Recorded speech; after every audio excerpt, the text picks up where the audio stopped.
À une époque où l'existence oscillait sans cesse entre l'absurde et le désespoir, où un seul instant pouvait décider si un homme éclatait de rire ou s'enfonçait dans le silence, d'étranges rituels venaient scander le rythme de la vie.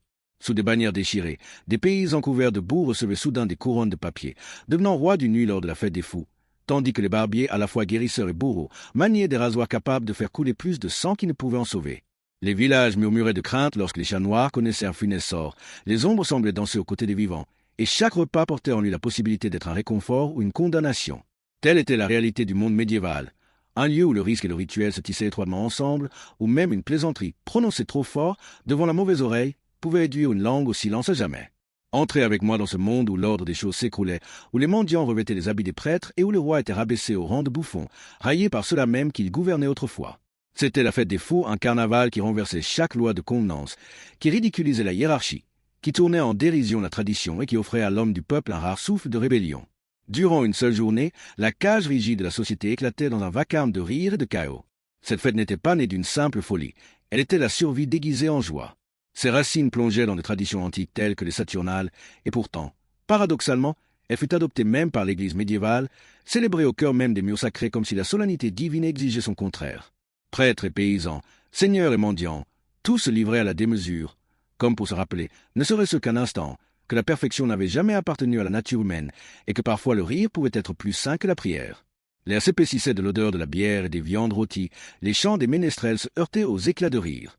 Les masques recouvraient les visages, dissimulant non seulement les identités mais aussi les règles de bienséance qui régissaient la vie quotidienne.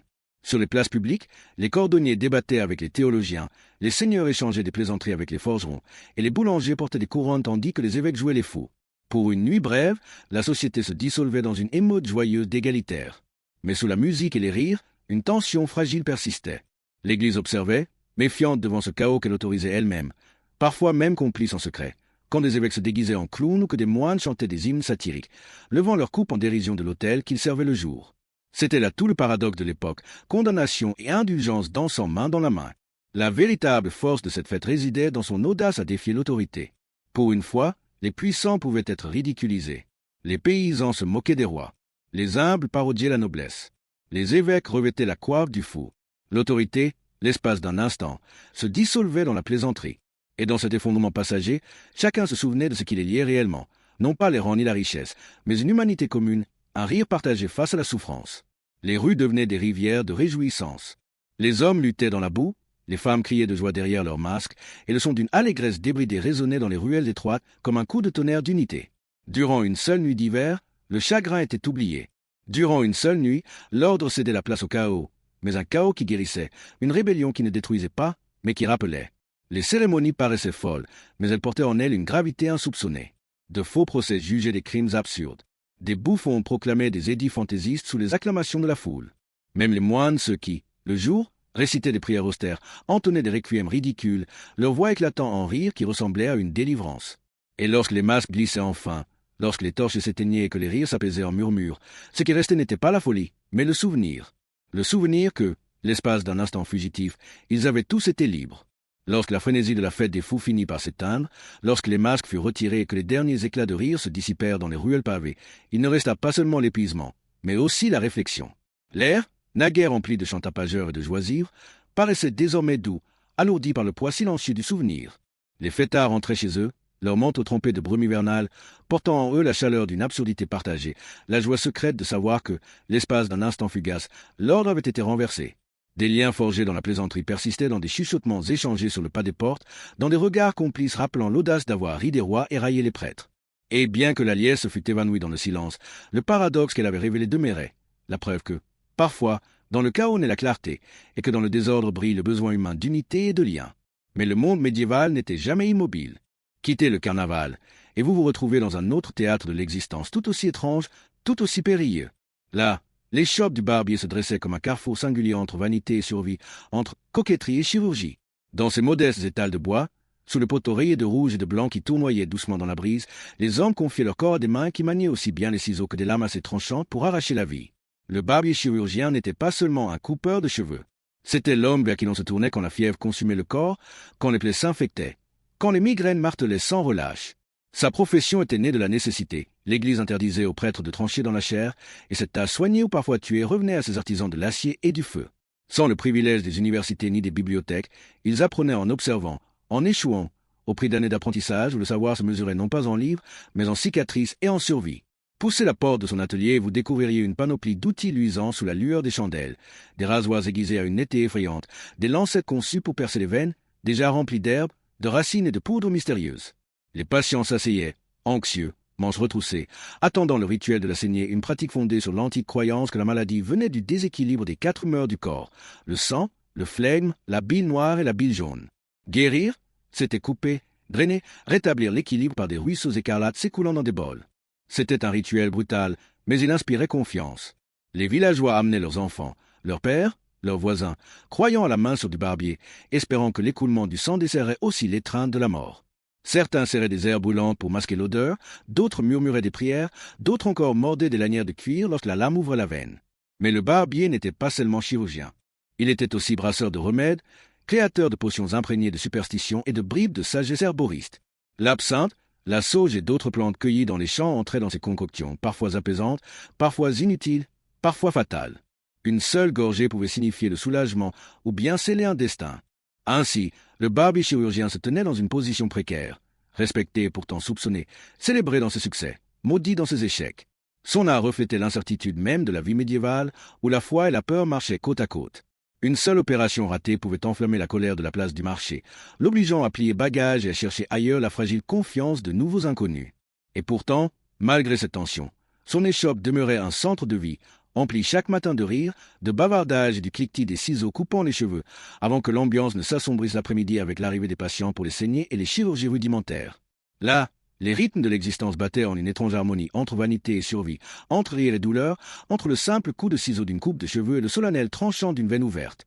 Malgré le sérieux lugubre de leurs tâches, l'atelier du barbier n'était pas une froide chambre de souffrance. Il battait au rythme de la vie, rempli de bavardages, de commérages et des rires des villageois qui venaient non seulement chercher la guérison, mais aussi la compagnie. Là, dans le mélange du claquement des ciseaux et du sifflement des rasoirs, des histoires se racontaient, des alliances se tissaient, et des peurs s'apaisaient. Le fauteuil du barbier chirurgien était à la fois un siège de crainte et une scène d'esprit communautaire. Mais à mesure que les siècles passaient, les vents du savoir se transformaient. Une aube nouvelle se levait, celle des universités, des livres et des hommes qui cherchaient leurs réponses non plus dans les bassins de saignée, mais dans la dissection silencieuse de l'anatomie humaine. L'âge des traditions aveugles commença à chanceler sous le poids de l'enquête et de la curiosité. La saignée, jadis vénérée comme un remède sacré, fut remise en question. Le barbier chirurgien, autrefois indispensable, vit son rôle se réduire, son art glissant peu à peu du domaine de la médecine vers celui du simple soin esthétique. Et pourtant, leur héritage ne disparut pas. Il se fondit dans la grande histoire de la médecine elle-même. Ils furent le pont entre le guérisseur guidé par l'instinct et le guérisseur guidé par la science, le fil qui relia la superstition villageoise à la rigueur de la découverte. Leur histoire nous rappelle la détermination inlassable de l'humanité tentée, échouée, tentée encore, armée de rien d'autre que de la croyance, de l'acharnement brut et d'un désir indomptable de sauver la vie au cœur de l'ignorance. Dans leur paradoxe, ils furent à la fois innovateurs et énigmes, des hommes qui, sans tout comprendre, maintinrent l'humanité en vie suffisamment longtemps pour que la véritable science puisse s'enraciner. Même aujourd'hui, leur présence fantomatique demeure dans ces poteaux rayés qui tournent encore devant les salons de coiffure modernes, étrange monument d'une époque où une coupe de cheveux et une chirurgie pouvaient être pratiquées sur le même siège. Mais quittez le fauteuil du barbier, aventurez-vous dans les ruelles tordues d'un village médiéval, et une autre ombre surgit, celle du chat. Ils glissaient dans les ruelles et les granges comme des fantômes, leurs yeux luisants sous la lueur des flammes, leurs pattes muettes sur les pavés. Aux yeux des villageois, les chats étaient à la fois bénédiction et mystère. Ils étaient des chasseurs, de féroces gardiens contre les rats qui rongeaient les réserves de grains, mais leur indépendance les rendait insaisissables, trop malins, trop observateurs, presque surnaturels, créatures à la fois de ce monde et d'un autre. Il était facile que la superstition s'accroche à eux. À mesure que le christianisme étendait son emprise sur l'Europe, il s'entremêlait aux vieilles peurs païennes. Le chat, autrefois admiré pour sa grâce, devint symbole du sinistre. On murmurait que les sorcières les gardaient comme compagnons, que des démons revêtaient leur pelage, que les bruissements de minuit portaient des présages de malheur. Un chat noir traversant votre chemin n'était pas un signe de chance, c'était une accusation, une peur faite chair et fourrure. Dans les temps de désespoir, lorsque la famine et la peste balayaient les terres comme des tempêtes, la peur exigeait un bouc émissaire. Trop souvent, ce fut le chat. Les tribunaux ecclésiastiques, mêlant superstition et rituel, les condamnèrent comme alliés du mal. Une ombre féline aperçue près d'un enfant malade ou d'une récolte ruinée suffisait à damner à la fois l'animal et son maître. Dans des villages saisis par la terreur, Les procès devinrent des spectacles, les verdicts des évidences, et les moustaches pesaient aussi lourd que des preuves de culpabilité. Ce qui suivait n'était que tragédie drapée de spectacles. Des massacres collectifs de chats, les villageois unis non par la raison, mais par la peur, devenaient des rituels de faux contrôle. Les feux s'embrasaient, les pierres pleuvaient, et l'air se remplissait des cris d'innocents sacrifiés à l'illusion de la sécurité. Les foules se rassemblaient comme à une fête, leurs visages éclairés par les flammes et le désespoir, croyant qu'en détruisant l'animal, elles détruisaient le mal qui les hantait. Et pourtant, dans cette ironie tragique, leurs propres mains ouvrirent les portes à un malheur plus grand encore. Car, privés de chats, les rats se multiplièrent sans frein, portant avec eux les plus infectés qui propagèrent la peste noire. Ce que le peuple croyait être un salut devint une invitation à la ruine. Leur peur, leur ignorance, avaient libéré le spectre même qu'ils espéraient étouffer. Les villageois croyaient se protéger, purger leur foyer de malédictions invisibles. Pourtant, en massacrant les chats, ils avaient sans le savoir libéré une menace bien plus sombre. Les champs et les greniers, autrefois surveillés par les chasseurs félins, se retrouvèrent envahis par la marée noire des rats. Ils grouillaient librement dans les granges, les cuisines et jusque dans les chambres. Avec eux arriva le véritable ennemi, les puces, portant dans leurs minuscules mâchoires les semences de la peste. Silencieuses et invisibles, elles se glissaient sous les manteaux, dans les lits, jusque sur la peau. Dans leur tentative désespérée de repousser le malheur, les hommes avaient ouvert une voie directe vers sa gueule béante. L'ironie était amère, aussi tranchante que les vents d'hiver qui hurlaient à travers leurs maisons closes. La peur les avait conduits à une ruine encore plus grande. C'était une leçon dure, écrite dans la misère, preuve que même l'ignorance a le pouvoir de façonner le destin, souvent des manières les plus cruelles. En fouillant dans le brouillard du temps, nous trouvons, dans les chroniques et les registres paroissiaux, les voix de ceux qui l'ont vécu, déconcertés, résignés, tremblantes.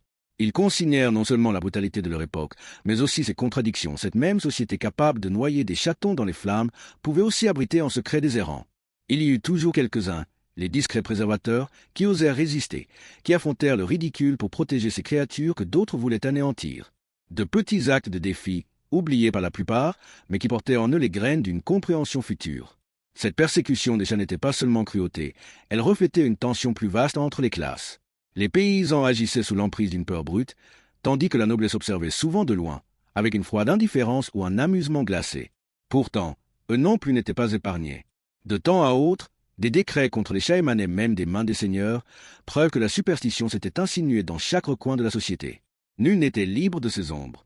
Et pourtant, au cœur même de cette obscurité, une aube se levait. La Renaissance surgissait dans le monde telle la première lueur timide du matin, apportant la raison pour défier la superstition. Le chat, jadis pourchassé comme complice des sorcières, commença à être vu autrement, non plus comme un coupable, mais comme un compagnon. Des penseurs et des artistes s'affranchirent de l'étreinte de la peur, capturant l'animal dans leurs peintures, leurs poèmes et leur philosophie comme symbole d'élégance, de mystère et de grâce tranquille. Lentement, le voile du démoniaque se déchira. Et dans ce récit se cache une réflexion qui ne parle pas seulement du passé, mais aussi de nous. La campagne contre les chats n'est pas qu'un chapitre d'ignorance médiévale, elle est un avertissement, un écho qui traverse les siècles. Elle nous montre le péril de laisser la peur l'emporter sur la compréhension, de laisser la superstition faire taire la raison. Aujourd'hui, nos démons sont différents, mais la leçon demeure.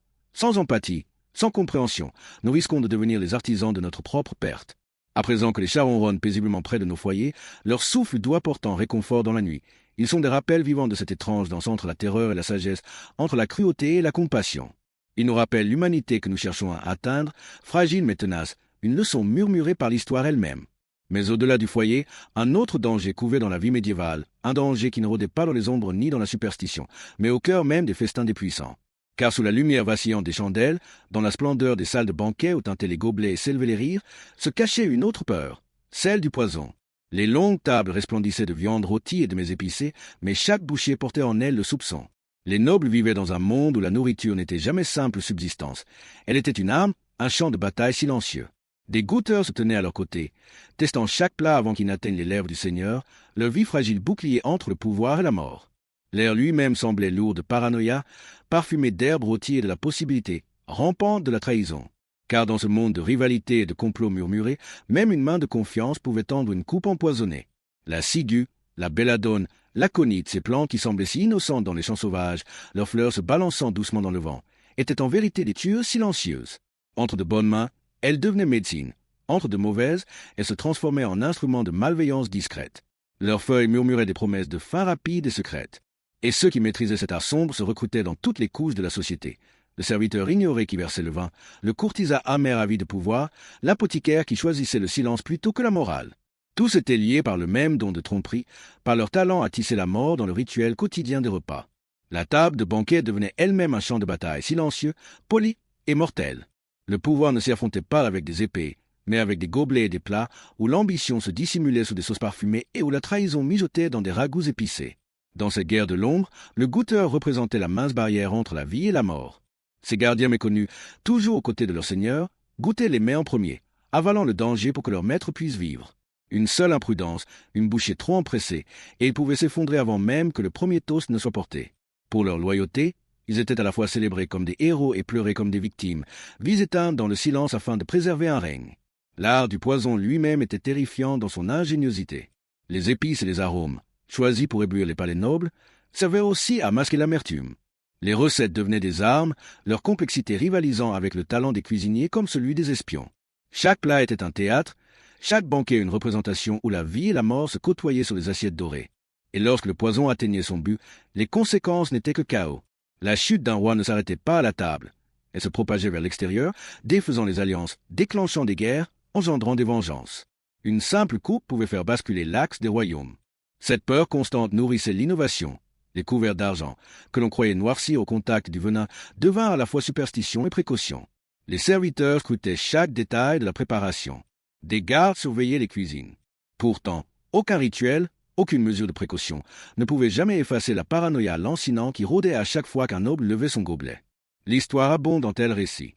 Les Borgia, que l'on disait passer maître dans l'art de la cantarella, un poison subtil comme un parfum. La reine Jeanne de Naples, dont la mort resta enveloppée de soupçons. Chaque histoire devint légende, preuve que dans la danse du pouvoir, la nourriture n'était jamais simple subsistance. Elle était stratégie, elle était risque, elle était trahison dissimulée. Les banquets, derrière leur musique et leur rire, révélaient des vérités profondes sur la nature humaine. La place attribuée à un convive, la conversation chuchotée dans un coin, même le choix de celui qui versait le vin, chacun de ces détails constituait une pièce du jeu silencieux. Les alliances étaient aussi fragiles que le verre, prêtes à se briser au moindre mot déplacé ou à une gorgée imprudente. Cette ère du poison laissa des cicatrices bien au-delà du Moyen Âge. Elle s'inscrivit dans la culture, dans le folklore, dans notre imagination collective, où les festins restent à jamais teintés de soupçons et où le pouvoir demeure éternellement assombri par la peur. C'est un rappel que partout où le pouvoir se met à table, la suspicion n'est jamais loin. Pourtant, tandis que les tables nobles portaient la terreur du poison, les villages, bien en dessous d'elles, affrontaient une autre forme de jugement, née non pas du venin, mais du feu et de l'eau. La justice, dans le monde médiéval, était souvent confiée aux mains de Dieu, et ainsi naquit Lord Ali, l'épreuve judiciaire. Imaginez une place de village bondée, des visages serrés les uns contre les autres, les regards fixés sur l'accusé. Un silence tombe. Devant eux ne repose ni preuve ni raison, mais une épreuve de foi. L'accusé doit saisir un fer rouge, ou marcher pieds nus sur des braises, ou se plonger dans des eaux glacées. Sa survie ou son échec était considéré comme la voie même du ciel. Dans ce théâtre étrange, la culpabilité ou l'innocence se décidait non par l'épreuve, mais par les flammes, par les blessures, ou par le fait que l'eau accepte ou rejette le corps jeté dans ses profondeurs. Dans ces épreuves par le feu, l'accusé devait marcher pieds nus sur des braises ardentes ou saisir un fer brûlant à main nue, son destin remis à la seule miséricorde divine censée le protéger des flammes. Mais en vérité, rares étaient ceux qui en sortaient indemnes. Ces ordalies ne servaient pas tant à prouver l'innocence qu'à endurer la souffrance, transformant des âmes désespérées en spectacle public. Celui qui survivait, miraculeusement épargné, était acclamé comme un vaisseau de la grâce divine, un héros vivant touché par le ciel. Mais les brûlés, les brisés ou les morts, cela était marqué du sceau de la culpabilité, leur douleur déformée en preuve de péché. Ce qui aurait dû être justice devenait une cruauté ritualisée, façonnant non seulement le destin de l'accusé, mais aussi la conscience morale de communautés entières, les liant encore plus fermement à la croyance que seul le ciel pouvait juger. L'eau, elle aussi, jouait son rôle dans ce théâtre étrange du verdict divin. Pour l'esprit médiéval, l'eau était pureté, miroir sacré de la vérité. Les accusés, surtout ceux soupçonnés de sorcellerie, étaient jetés dans ses profondeurs. S'ils flottaient, on disait que le rejetait leur malveillance, les condamnant coupables. S'ils coulaient, leur innocence était prouvée, souvent au prix de leur vie. Le paradoxe était écrasant, mais peu le remettait en question. Pour le peuple, il suffisait de voir la main de Dieu dans les ondulations d'un étang ou dans le courant d'une rivière, même si la vérité se noyait sous la surface. Il y avait aussi l'épreuve de la croix, plus silencieuse mais non moins cruelle. L'accusé se tenait les bras étendus, imitant la crucifixion, sa force et son endurance scrutées par les yeux vigilants de la foule. Un tremblement, un souffle trop court, était interprété comme un signe de défaveur divine. L'échec n'entraînait pas seulement la honte sur l'accusé, mais sur toute sa famille. Et dans les salles sombres des églises, il arrivait que les clercs eux-mêmes affrontent l'ordalie de l'Eucharistie, une hostie sacrée posée sur la langue, censée révéler la culpabilité. Si le prêtre s'étouffait ou tremblait, on y voyait la preuve que même des mains saintes pouvaient être souillées par le péché. Ces rituels apportaient du réconfort aux craintifs, mais leur coût était immense. Les accusés portaient des cicatrices, à la fois visibles et invisibles, et leur famille restait marquée par la honte bien après que le spectacle fut terminé. Peu à peu, un murmure de doute commença à se lever. Était-ce vraiment la justice, ou seulement la cruauté déguisée en volonté divine? Les vents réformateurs atteignirent même les plus hautes sphères du pouvoir, et en 1215, le concile de Latran interdit la participation du clergé à ces ordalies. Ce fut la première fissure du système, le début d'un basculement vers des procès fondés non plus sur le fait ou l'eau, mais sur la raison et la preuve. Pourtant, la mémoire de ces épreuves ne s'éteignit pas. Elles restèrent dans le folklore, reprises dans les sagas et les chants, immortalisées comme symboles du destin, de la morale et du poids terrifiant du jugement divin. Elle rappelle le long combat de l'humanité pour trouver une certitude dans un monde incertain, pour réconcilier la vérité avec le mystère et pour transformer la peur en quelque chose qui ressemblait à la justice. Et alors que les flammes de la superstition s'éteignaient peu à peu, une autre flamme, plus sombre, balaya l'Europe. Dans la lueur vacillante de la vie médiévale, où la mort rôdait dans chaque ombre, une nouvelle image surgit, une danse grotesque, macabre et pourtant fascinante. Née des cendres de la peste noire, la danse macabre, ou danse de la mort, prit forme dans l'imaginaire d'un peuple traumatisé. C'était un ballet funèbre où squelettes et esprits donnaient la main aux paysans, aux nobles et aux rois, rappelant à tous que la mort était le seul partenaire auquel nul ne pouvait se soustraire. Elle apparaissait partout, peinte sur les murs des églises solennelles, gravée dans de fragiles bois gravés, murmurée dans les vers des poètes. Toujours la même litanie obsédante, la mort n'épargne personne. Des squelettes rieurs, figés à jamais dans leur valse lugubre, envahissaient l'imaginaire européen, main dans la main avec rois, paysans, évêques et mendiants. C'était une danse qui ignorait les couronnes comme les haillons, effaçant les barrières de stature en une seule vérité glaciale. La peste noire avait dépouillé le continent, laissant des rues silencieuses, des foyers abandonnés et des cloches sonnant sans fin pour les disparus. De ce silence naquit la danse de la mort, non pas seulement comme une image, mais comme un langage de survie, une façon d'affronter la mortalité et de lui donner forme. Pour l'esprit médiéval, ces danseurs squelettiques n'étaient pas seulement des figures lugubres du destin, mais paradoxalement des compagnons. Leur sourire macabre parlait d'égalité dans un monde bâti sur l'inégalité. Confus drapés de velours ou vêtus de haillons, tous devaient rejoindre la même procession, avançant pas à pas vers la tombe. C'était troublant, mais étrangement consolant, un rappel que la mort n'était pas chaos, mais certitude, une certitude qui unissait chacun. Les artistes s'emparèrent de cette idée, couvrant les murs des cloîtres allemands et des chapelles françaises de vastes fresques représentant ces réjouissances squelettiques, leurs peintures chantant comme un hymne funèbre une vérité que nul ne pouvait ignorer. En Angleterre, les dramaturges lui donnèrent une tournure théâtrale, mêlant humour macabre et effroi. Les spectateurs riaient des pitreries grotesques de squelettes bondissants, non pour se moquer de la mort, mais pour l'apprivoiser, pour lui voler son aiguillon. En Italie, l'esprit de la Renaissance plaça la danse sur des décors de beauté éclatante, rappel vif que vie et mort étaient à jamais enlacés. Chaque culture se réappropria le motif, mais le cœur restait universel. Nous sommes tous partenaires dans la dernière danse. Le symbolisme allait plus loin que l'art. Ici, un évêque pouvait tournoyer aux côtés d'un mendiant, un noble s'inclinait devant un paysan. Chaque rang social s'effondrait dans l'étreinte des ossements. Pour une société enfermée dans de rigides hiérarchies, c'était une vision radicale, un sermon implacable sur l'égalité, que même la tombe confirmait. La danse parlait autant de la vie que de la mort, de la vanité fragile des ambitions terrestres et de l'inévitabilité qui les effaçait toutes. La religion, elle aussi, s'inséra dans cette performance macabre. Les danseurs squelettiques n'étaient pas seulement des bouffons du malheur, mais les héros du jugement, incitant chaque spectateur à réfléchir au destin de son âme au-delà de la tombe. Leurs d'oiseaux se dirigeaient une symphonie muette qui murmurait « Prépare-toi, car cette danse ne s'achève pas avec la vie. » Et pourtant, au cœur de cette terreur se glissait l'humour. L'ironie de squelettes vêtus de costumes flamboyants, pinçant des luttes ou se livrant à de faux banquets, apportait des éclats de rire aux cœurs accablés. Ce rire n'était pas irrévérence, c'était un remède, un rappel que même la mort pouvait être affrontée avec courage, et même avec joie. Le motif ne resta pas prisonnier du Moyen Âge. Il traversa les siècles, réinventé sans cesse de l'art de la Renaissance aux traits enjoués des premières animations de Disney, des romans aux jeux vidéo, ces sourires squelettiques continuant de hanter, de nous inviter à réfléchir. La danse macabre perdure parce qu'elle saisit une vérité éternelle. La vie est fugace, la mortalité inévitable, et dans cette certitude se cache une étrange beauté, une invitation à vivre plus pleinement, plus sincèrement. En fin de compte, la danse de la mort n'est pas une simple curiosité médiévale. C'est un miroir tendu à l'humanité, nous invitant à confronter notre propre fragilité les yeux ouverts et le cœur ferme. Et dans cette danse entre effroi et rire, désespoir et acceptation, nous retrouvons le rythme le plus intemporel de tous. Dans les marécages humides et brumeux de l'Europe médiévale, un groupe singulier d'hommes et de femmes gagnait son pain de manière qu'aujourd'hui beaucoup trouveraient insoutenable. C'étaient les cueilleurs de sangsues, s'avançant à mi-jambe dans les mares stagnantes et les tourbières, à la recherche des créatures frémissantes que la médecine médiévale vénérait comme des alliés. Pour nous, leur tâche semble grotesque, mais dans un monde où l'on croyait que le salut passait par la saignée, leur rôle était indispensable. Chaque pas dans la vase ressemblait à une danse funèbre, un rituel tissé de nécessité et de superstition. D'un œil exercé, les collecteurs scrutaient la surface de l'eau, sachant qu'un simple frémissement trahissait le mouvement de leur proie. La pluie était leur complice silencieuse, éveillant les sangsues, leur offrant des récoltes abondantes. Certains faisaient preuve d'une résolution téméraire, découvrant leurs propres jambes dans l'eau, offrant volontairement leur chair comme appât, les créatures visqueuses si agrippant avec un empressement inquiétant. D'autres préféraient la ruse au courage, jetant des morceaux de viande dans l'eau pour attirer les sangsues hors de leur cachette. Cette compétence périlleuse se transmettait comme un héritage, liant des familles entières à un métier qu'elles n'avaient pas choisi, mais auquel elles ne pouvaient échapper. Mais sous les eaux calmes se cachait le péril. Des nuées de moustiques les tourmentaient sans répit, des orages soudains transformaient les marais en pièges mortels, et le sol lui-même pouvait se dérober sous leur poids. Un faux pas, une glissade, et la tourbière pouvait les engloutir tout entiers. Et pourtant, malgré ces dangers, les récompenses restaient maigres. Une simple bourse de sangsues rapportait peu de monnaie, mais dans la fragile trame de l'économie médiévale, chaque pièce comptait. Ces hommes et ces femmes enduraient en silence, leurs vies accrochées à la survie, leur métier constituant une bouée pour des communautés qui les avaient à la fois en besoin et en horreur.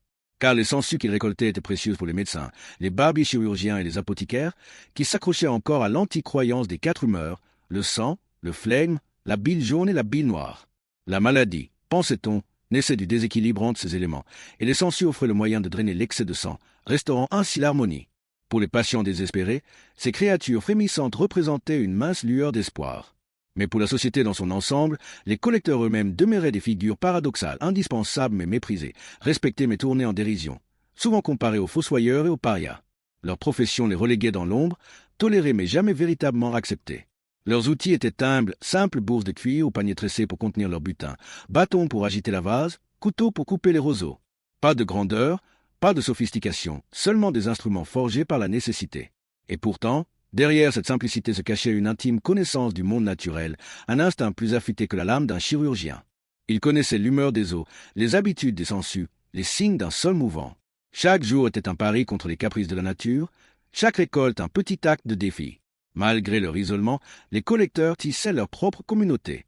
Dans l'ennui des marais déserts, ils trouvaient une étrange paix, la solitude laissant place à un rare sentiment de liberté, un lien avec la nature auquel la plupart des vies médiévales n'avaient pas accès. Et lorsqu'ils se retrouvaient, les histoires coulaient comme l'aile, récits de danger, de perte, de survie et de rire, les liant dans une fraternité de résilience. Pourtant, dans l'imaginaire des villageois, les sangsues étaient des créatures d'inquiétude, oscillant entre guérison et présages funestes. Elles inspiraient à la fois révérence et effroi, symboles de maladie, mais aussi de remède.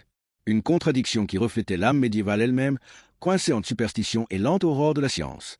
Les collecteurs de sangsues, oubliés et sans gloire, marchaient sur une ligne fragile, ni célébrés, ni entièrement condamnés.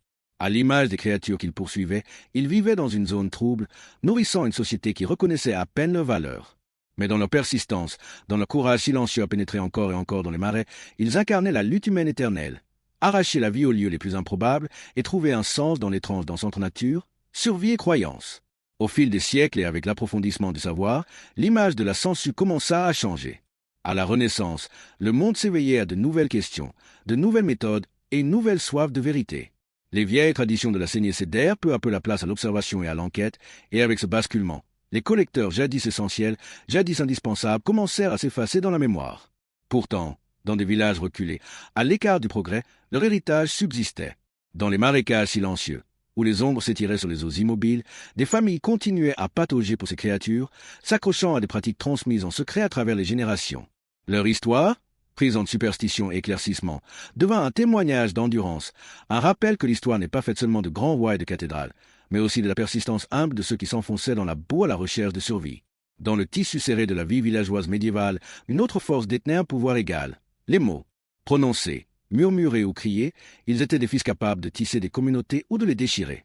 Dans les boues où chaque vie était visible et où aucun secret ne restait longtemps caché, les commérages n'étaient pas de simples bavardages. C'était une arme, une tore capable de consumer des réputations, de semer la discorde et même de déclencher la violence. Le poids de la survie dépendait souvent non seulement des récoltes ou des pièces d'or, mais aussi de la gestion soigneuse de sa réputation aux yeux des voisins. Ainsi, les mots devinrent quelque chose de surveillé, jugé et puni. La honte publique comptait parmi les instruments de prédilection. Les carcans et le pilori se dressaient sur les places des villages comme de sombres sentinelles, prêts à accueillir la langue imprudente. Imaginez un homme ou une femme, la tête et les mains emprisonnées, contraints à l'immobilité tandis que la communauté se moquait. Des légumes pourris fusaient, les rires éclataient, et les leçons morales se gravaient dans les bleus et l'humiliation. Ce théâtre de la honte n'était pas seulement une punition, c'était un spectacle, une mise en scène destinée à rappeler à tous les spectateurs que les mots avaient des conséquences. Pour ceux dont la langue tranchait plus profondément, des mesures plus dures les attendaient. Le chaise à bascule, une invention glaçante de justice populaire. Imaginez la scène. Une chaise de bois fixée à une longue poutre, sa victime solidement attachée, promenée devant la foule, puis plongée encore et encore dans des eaux glaciales. Chaque immersion était à la fois punition et purification, un lavage symbolique des péchés, tandis que les spectateurs acclamaient ou raillaient. La silhouette trompée, haletante, devenait un avertissement vivant. Parlez à tort, et l'eau vous purifiera, que vous surviviez ou non. Le plus souvent, c'étaient les femmes qui subissaient le poids de ces châtiments. Dans les marchés et les rassemblements, elles portaient les nouvelles, échangeaient des murmures et faisaient circuler des récits. Leurs paroles étaient à la fois bouclier et épée, instruments de survie dans une société qui leur offrait si peu d'autres moyens. Certains rejetaient leur bavardage comme futile, mais en réalité, il s'agissait de pouvoir, un moyen subtil de protéger leur famille, de chercher justice, ou même de se venger d'un ennemi. Leur voix pouvait façonner des réputations, et avec cette influence venait la suspicion. En temps de peur, ce sont leurs langues qui étaient le plus souvent accusées d'attiser les troubles. Les autorités, conscientes du chaos que des rumeurs incontrôlées pouvaient déclencher, codifièrent des lois contre la diffamation, la traitant non comme une simple insulte mais comme une menace publique. Calomnier injustement revenait à menacer le fragile tissu qui liait la communauté. Et pourtant, malgré les lois et les punitions, les mots continuaient de porter le feu.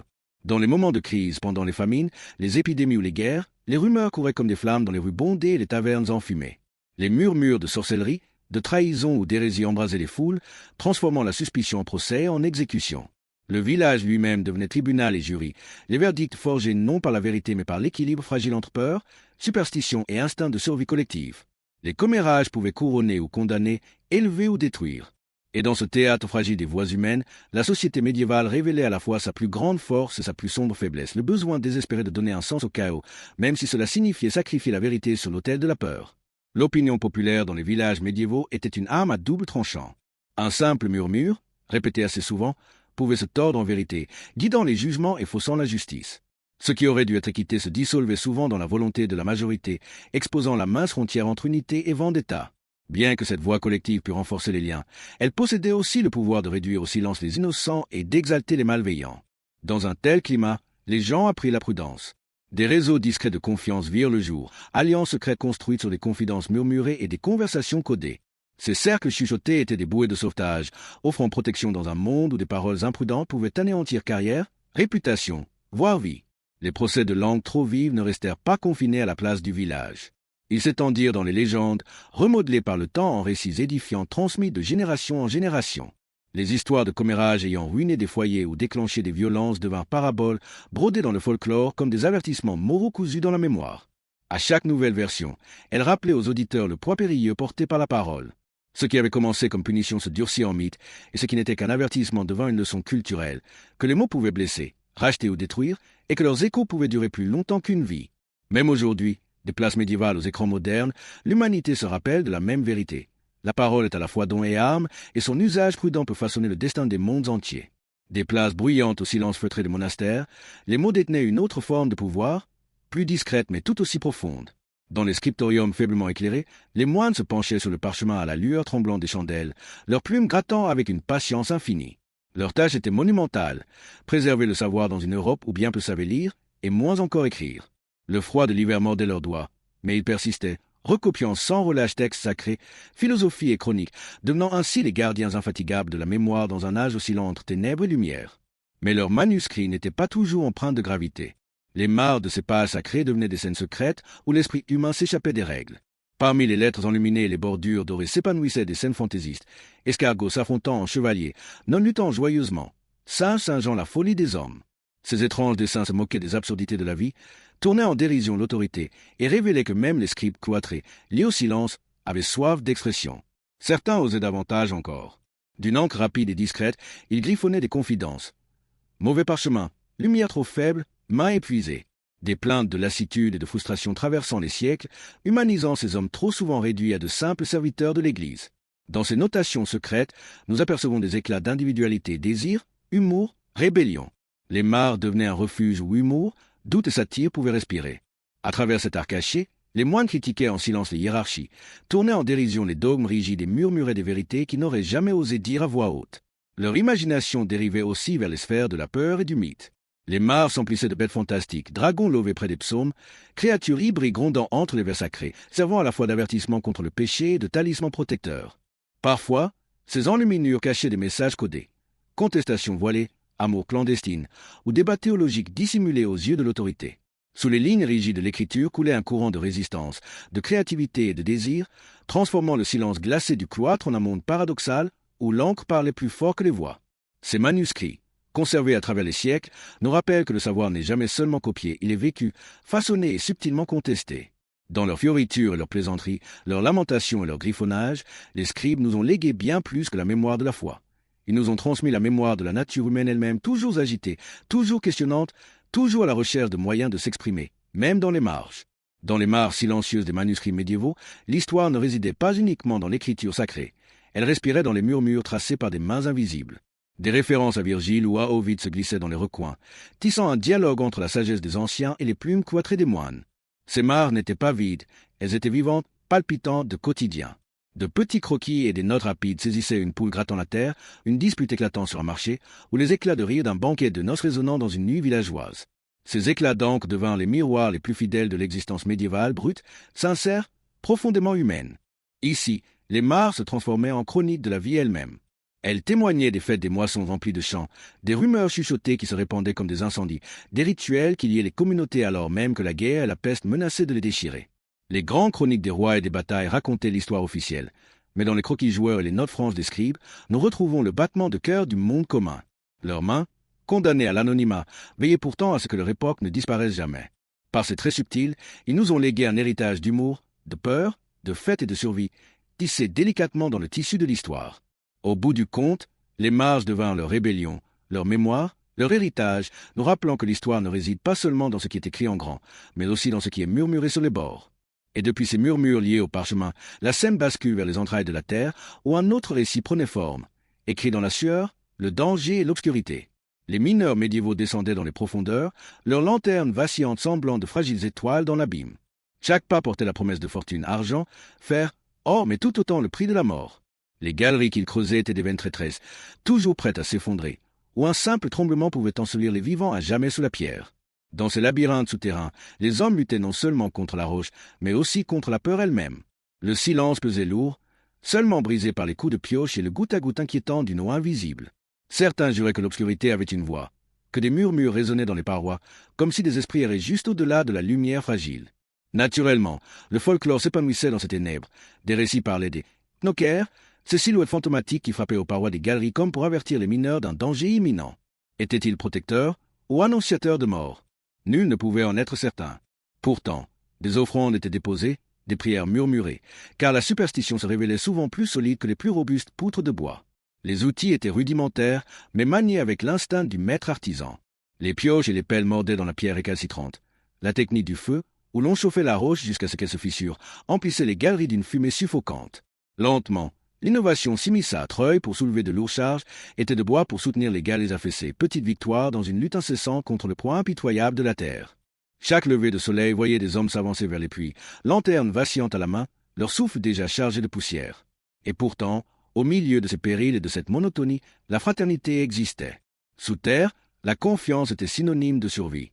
La vie d'un homme pouvait dépendre de la fermeté de la poigne d'un autre, de l'avertissement crié juste à temps.